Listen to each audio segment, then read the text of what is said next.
may or may not have, been in human experiences in other points in time and space.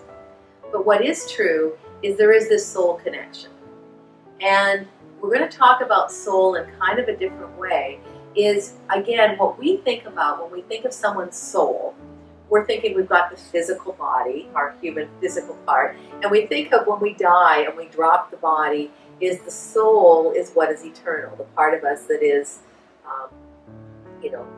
eternal, our eternal being. And also on the soul level, we think of our higher self, that spiritual part of ourself. And that is somewhat true, but it's also a little different in that we think of each of us as having an individual soul. And that's not accurate. Because first of all, how we want to explain it is, imagine that the part of you that is focused into the physical dimension through this body. So the body is like a lens. Think of the body as being like a prism or a lens. A crystal even. Think of it this way, as the body is like a crystal.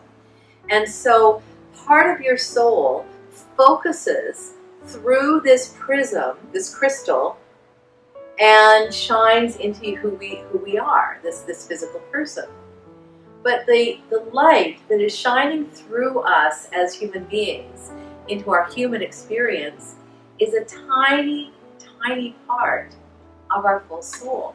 More of our soul is like, so imagine thinking of it as, oh, this is so cool. So imagine that you shine light through a crystal and you see a rainbow. And the rainbow is because the crystal has refracted, is what they call the term. It's separated the light waves into different frequencies.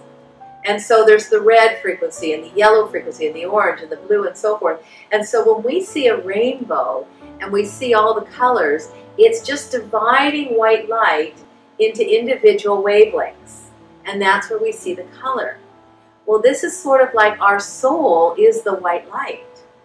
And when it comes into shining into the physical dimension, only a part of our spectrum is experienced, is playing in the physical world. And the rest of it can't even be seen. So sometimes what happens is, instead of people being, quote, soul mates or soul friends from other lifetimes, is they're part of the same bright light shining from different angles into the physical world, and literally being, this is what we would call part of a soul group. And this is what happened with Maureen's friend. It doesn't mean that they haven't had other lifetimes together, because soul groups play together.